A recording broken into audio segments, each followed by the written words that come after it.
할렐루야. 이제 장마가 들어섰습니다. 장마철에 여러분 많은 음식과 기후에 눅눅하고 습하지만 여러분들 건강 유의하시기를 빌겠습니다. 빈다는 것보다는 기도를 한다는 얘기겠죠. 또 이제 말의 그 단어가 또 잘못되면 자꾸 이렇게 시비를 걸고 이제 모든 것을 밝히려고 하는 요즘 세대가 좀 그렇게 된 세대예요. 그래서 단어 사용도 좀 잘해야 될 것 같습니다. 저도 좀 잘하겠습니다. 자, 오늘의 말씀은 은혜 받을 말씀은 시 30편의 말씀으로 은혜를 받겠습니다. 합독하실 말씀은 시 30편 1절에서 5절인데요. 5절까지 합독하겠습니다. 여호와여, 내가 주를 높일 것은 주께서 나를 끌어내사 내 원수로 하여금 나로 말미암아 기뻐하지 못하게 하심이니이다. 여호와 내 하나님이여, 내가 주께 부르짖음에 나를 고치셨나이다.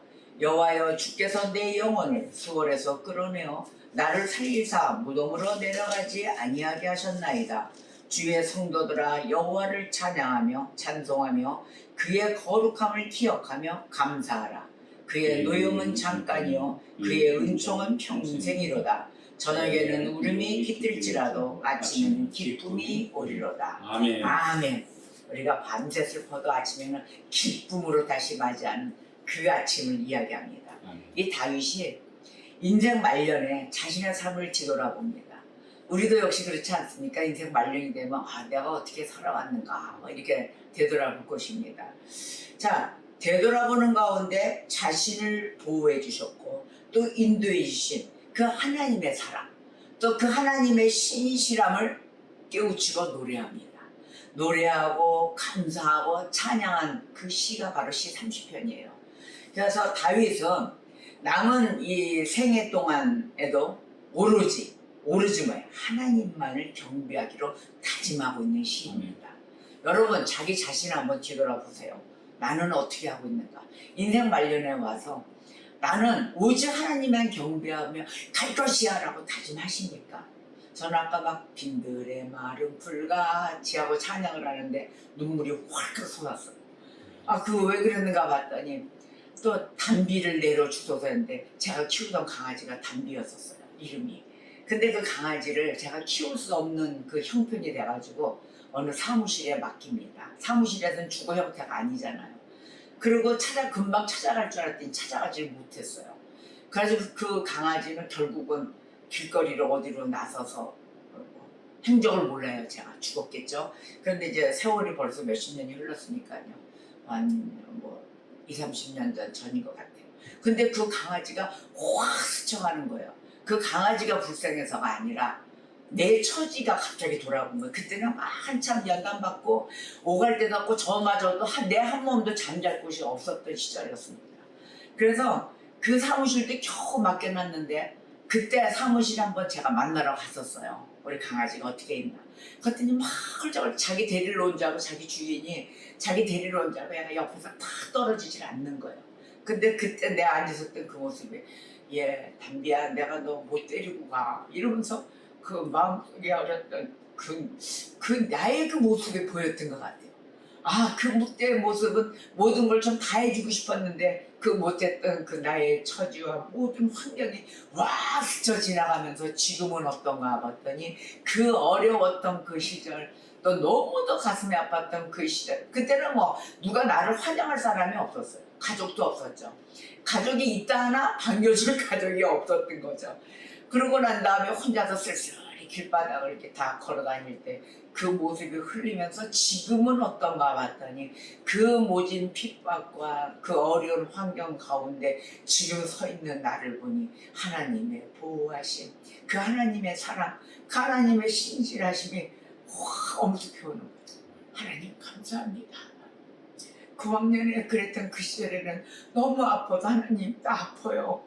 어떻게 내 집은 하나도 없고 나를 반겨줄 가족도 아무도 없으니까 라고 그 다녔던 그때 하나님은 나의 기도를 다 들으셨던 것 같습니다.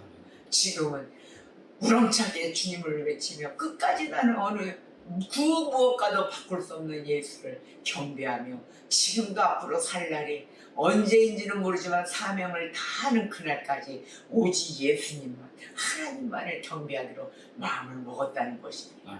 근데 오늘 말씀의 시30편에 다윗이 그려온 거예요. 벌써 이 다윗 형, 다윗 오빠 그 형제가 벌써 그 옛날에 하나님의 은총을 알아 이렇게 오면서 지금까지도 하나님의 약속을 붙들고 간다는 것입니다.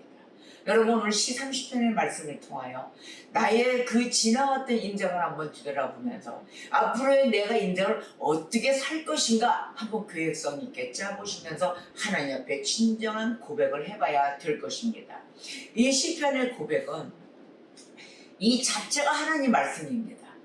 그 어떤 것도 찾을 수가 없는 그 인간적인 그 모든 방법을 틈타고 들어와 찾아볼래야 찾아볼 수가 없습니다.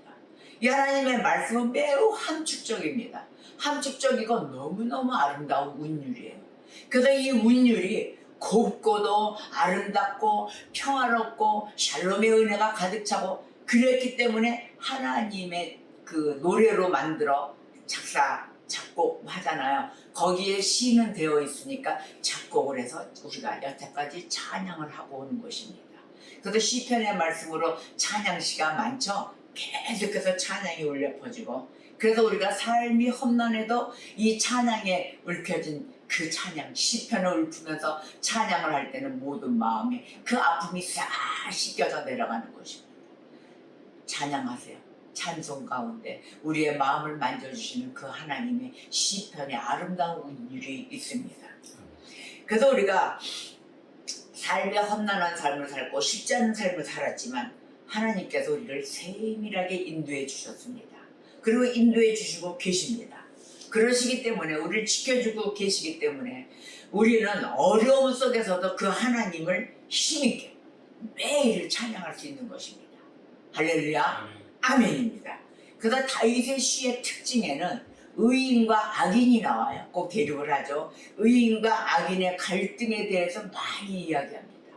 그래서 왜 그러냐면 다윗이 그 사울왕과의 그 핍박 속에서 그 피해 다니고 도망 다니고 이러한 그 시간이 너무도 길었었어요.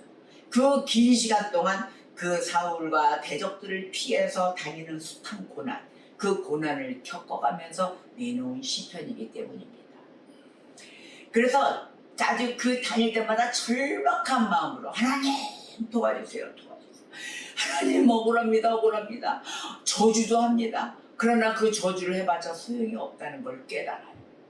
우리 그 어떤 청년도 남녀가 이렇게 사귀다가 그 여인이 안 받아주는 거야. 한 3개월 사귀었대요. 근데 이 청년을 투명인간 취급한다는 거예요. 무슨 얘기를 심각하게 하고자 하면은 무시하고 자기는 텔레비나 보고 넌 떠들어라 이런 식으로 나온다는 거. 이제 3개월 됐는데 그래서 그거 너무한 거 아니냐. 그러면서 남자 청년이 상처를 받아가지고 헤어져야 되면서 헤어지지 못하는 이유는 뭘까요? 자꾸 말을 할 때는 못 헤어지니까. 내 마음이 이 남자가 더 사랑을 쏟은 거예요.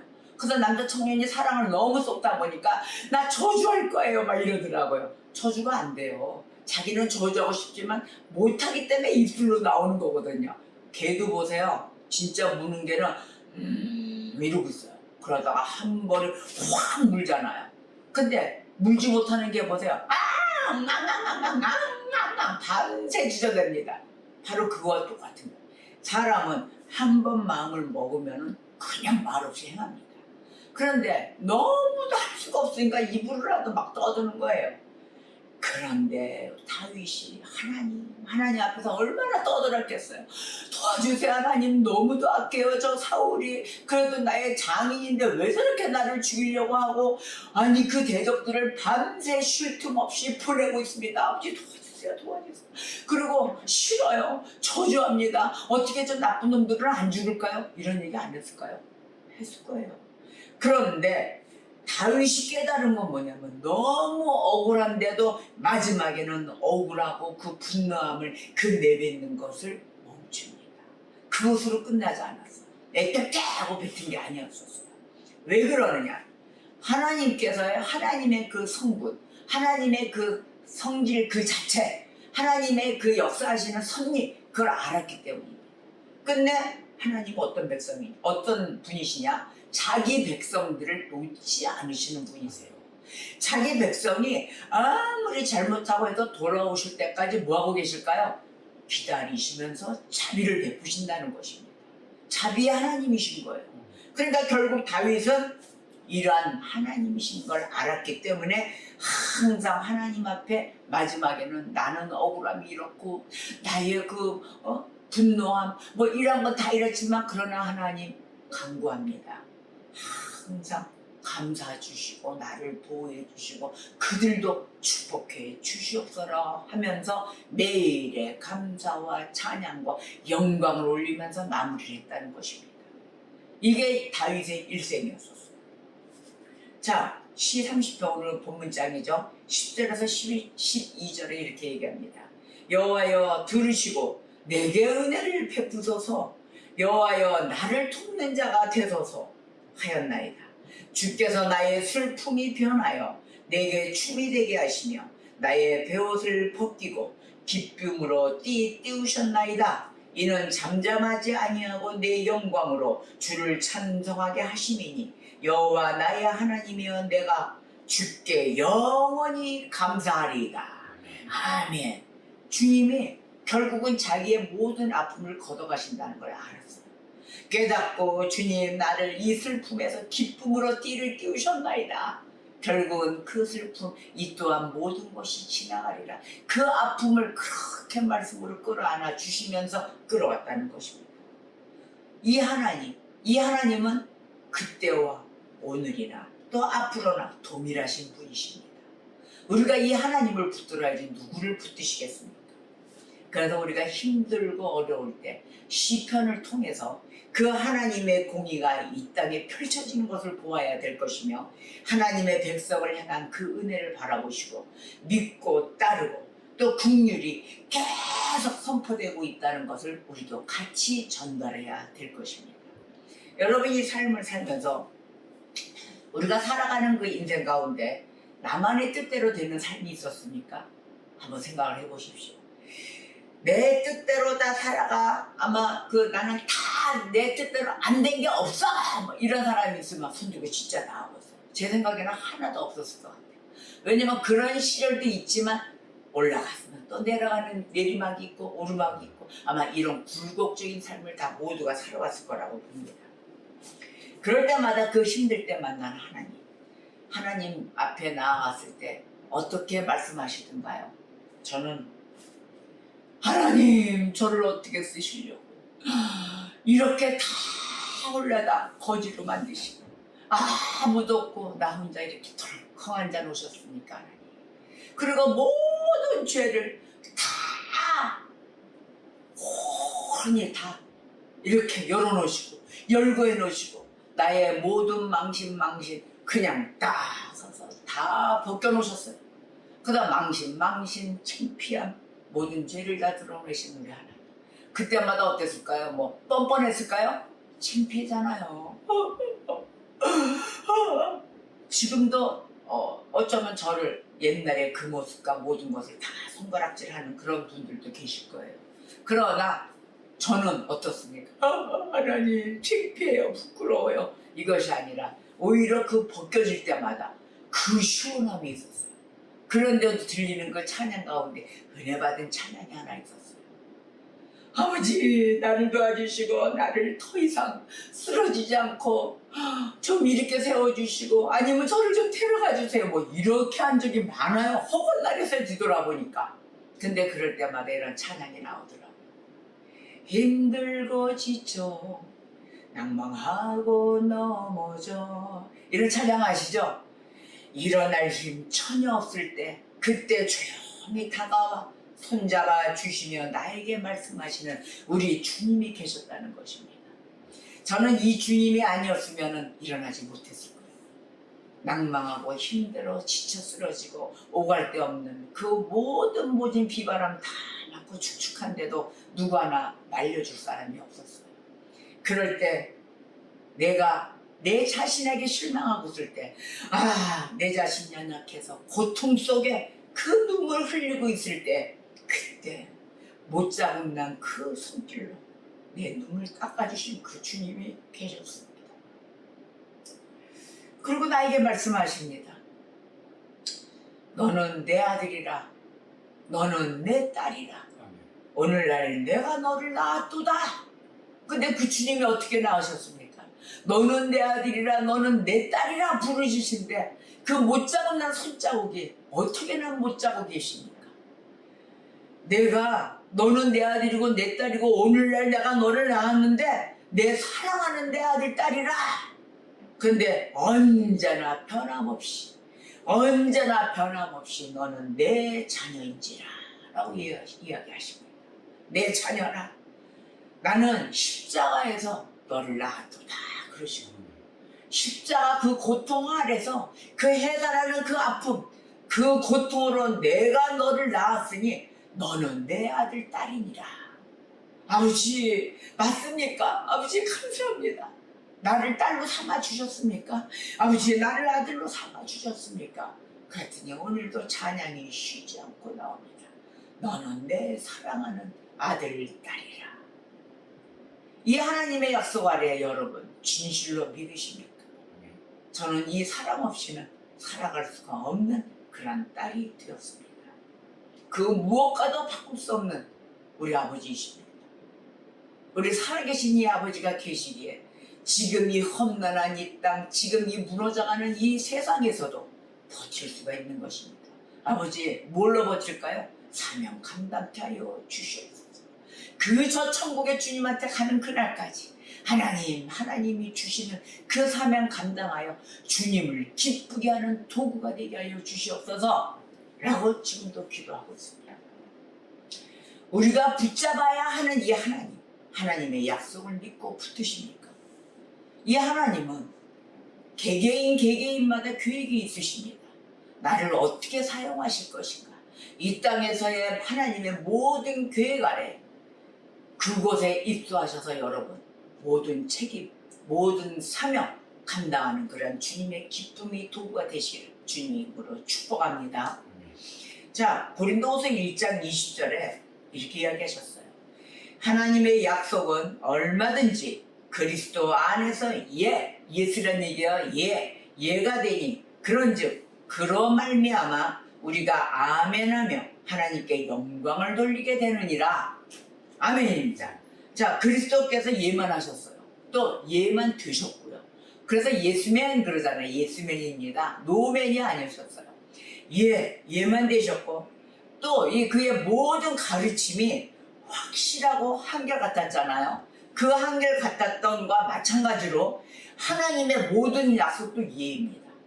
하나님의 모든 약속이 어떤 분이 이렇게 물으세요. 하나님이 주신 거 이제는 다 우리가 말 안 듣고 이러면 다 걷어가지 않으십니까? 이렇게 물어요. 아니에요. 하나님은 주시는 분이세요. 다시 너 말 안 되니까 내놔. 안 되겠다. 다 뺏어가시는 분이 아니십니다. 근데 지금도 교회를 다니시면서 말씀을 다 듣고 하시는 분이 다 뺏어가는 하나님으로 하세요. 하나님 절대 그러시는 분이 아닙니다. 인간이 뺏어가죠. 맡겨놨다가 기분 좋을 때는 맡겨놔. 주는 것도 아니야. 맡겨놨다가 기분 나쁘고 수틀리면은 다 찾아갑니다. 너 내가 언제 며칠 날 뭐 줬던 거 내놔. 이게 인간이에요. 그런데 하나님의 모든 약속, 하나님이 하신 그 모든 약속, 거기는 뭐든지 다 예만 있습니다. 다 예입니다. 그래서 메시아에 관한 하나님의 그 약속들, 메시아에 오실 예수, 또 오신 예수, 앞으로 또 다시 오실 예수, 자, 그 예수님에 관한 하나님의 약속들, 그 약속들은 그리스도 안에서 예가 되십니다. 어디서요? 그리스도 안에서. 그리스도 안에서 예가 되고 아멘이 되는 것입니다. 아멘. 그래서 우리가 아멘 하는 거예요.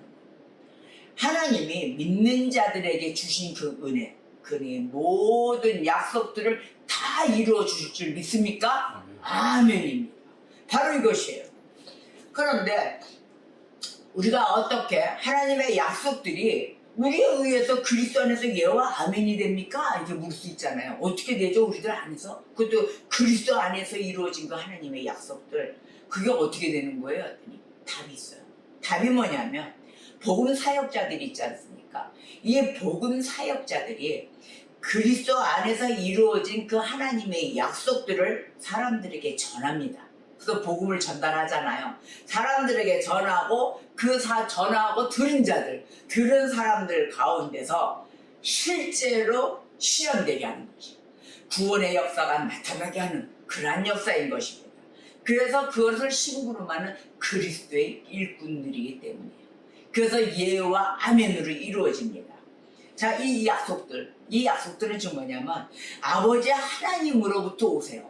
하나님 아버지부터 오고 그 다음에 그리스도로 말미암습니다. 그리스도로 말미암아 성취돼요. 자, 성취되었죠? 성령에 의해서 사람의 내면에 적용이 되는 것이에요. 사람의 내면에 적용이 되면 그것을 복음 사역자들로 인해서 외적으로 나타나게 되는 것입니다. 그래서 삼위 하나님이 내 안에 일을 하시고 만들어주시고 빚어주신 가운데 복음 사역자들이 외적으로 적용된 모습을 확인하고 증거하는 것이에요. 바로 이것입니다.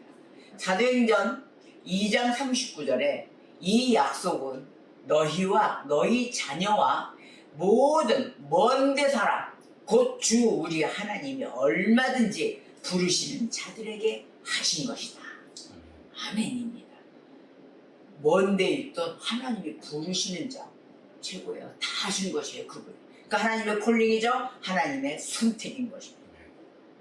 그래서 이 세상의 깊은 어둠 속에서, 이 세상은 깊은 어둠 속이에요. 우리가 그곳에 빛을 발하는 거죠. 하나님이 빛을 발할 때 어둠이 떠나가잖아요. 근데 이 세상 깊은 어둠 속에 있는 이 세상은 하나님께 부르짖는 고통만 있죠. 더 하나님께 부르짖고 탄식하죠. 그 고통 가운데 있는 그 탄식, 결국은 죽음의 장소인 거예요. 이 세상은 죽음의 장소인데 그리스도인에게는 어떤 장소냐? 이런 세상이 전부가 아닙니다. 고통, 탄식, 죽음 이런 장소가 전부가 아니에요. 그리스도인한테는. 우리 인생에 주된 목적이 있어요. 이 땅의 삶을 어떻게 해서라도 그 행복하게 바꾸려고 애쓰잖아요. 그러다가 결국 죽어서 썩는 것이 아니에요. 그리스도인들에게는. 그 썩어서 죽어가는 그 세상이 아니라 하나님을 영화롭게 하며 살아가는 세상인 것입니다. 하나님을 영원하게 하고 오직 하나님을 영원토록 즐거워하며 찬양하며 살아가는 것이 바로 이 세상을 밟고 사는 그리스도인들의 삶인 것입니다. 여러분 그렇게 살아가셔야 되겠죠? 매일이 기쁩니다. 매일이 찬양이 있습니다. 만사가 순탄하게 진행될 때는 어떻게 돼요? 하나님을 다 기뻐하지 말아도 기뻐해요. 찬양하고 하나님 감사합니다. 감사 사랑합니다. 뭐 이런 것도 다 하죠. 하지 말라도 해요. 그런데 힘들어 보세요. 힘들고 고통이 오고 오늘 무너져 내리면 여러분들 어딜 쳐다보십니까? 주님 바라보십니까? 하나님 감사합니다. 이거 해요? 안 해요. 어디 가서 누구 술 친구 어디 없나? 오늘 어떻게 이거 한잔할까? 내 속이 괴롭고 벌써 이렇게 되는 거야. 바라보는 방향이 달라져요. 내가 무너지는 삶. 모든 것이 내 뜻대로 안 돼. 오늘 금 한 돈이 들어와야 되는데 금이 안 들어와. 금이 요즘 그렇게 비싸졌대요. 우리 시절 때는 2만 원, 3만 원 그러다가 5만 원 올라가지고 그 5만 원 거북이 그 휴대폰에 이렇게 달려있는 줄 그 시절이 5만 원이어서 그것도 비싸다고 하는데 지금 35만 원 간답니다. 어마어마한 시절이 됐어요. 근데 그것도 막 몇십 돈씩 목걸이 하는 사람도 있대요. 몇십 돈. 내가 내 생일 선물로 이제 남편한테 해주는데 남편이 덩치가 컸나 봐요. 그랬더니 한 20돈 해줄 것 같아. 10돈도 많은데. 그랬더니 그 남편이 그러더래요. 내 덩치를 봐라. 내가 20돈 갖고 되겠는가. 그래서 30돈 해줬대요. 30돈이 얼마야? 한 돈에 35만 원씩 하면 1000만 원 돈이에요. 그 1000만 원. 1000만 원이 넘는군요. 아이고 700, 1050만 원이. 그래서 30돈 해줬대요. 잘 때도 목걸이 하고 잔대요. 30돈. 그래가지고 이제 와이프 생일날 또 이제 금 해주기로 했대요, 남편이. 그래서 이제 부인은 뭘 받을까 했더니 팔찌 뭐 이렇게 이제 이쁘게 했나봐요. 아니 그래서 그 무슨 팔찌를 받냐고 30돈이나 해주고 허리띠로 받으라고 옆에서 어느 누가 그러더라고요. 허리띠. 근데 이제 그분이 좀 배가 좀 나왔어요. 그러니까 허리띠 한 100돈 되겠죠? 그래서 내가 좀 많이 웃었던 적이 있었습니다. 자, 근데 우리가 힘들 때는 주님을 바라보지 않게 돼요. 자꾸 뻥뻥 커서 세상 쪽에 가서 그냥 부어라 마셔라 하고 싶고 막 이럴 거. 그런데 정답이 있습니다. 여러분 힘드실 때 또 하나님을 찾고 일해야 되는데 하나님을 안 찾게 되잖아요. 정답은 어디냐면 시편 말씀. 근데 그 말씀이 귀에 들어오냐고요. 내가 힘들어 죽겠는데 그것마저도 일어서기도 너무 힘든 거예요.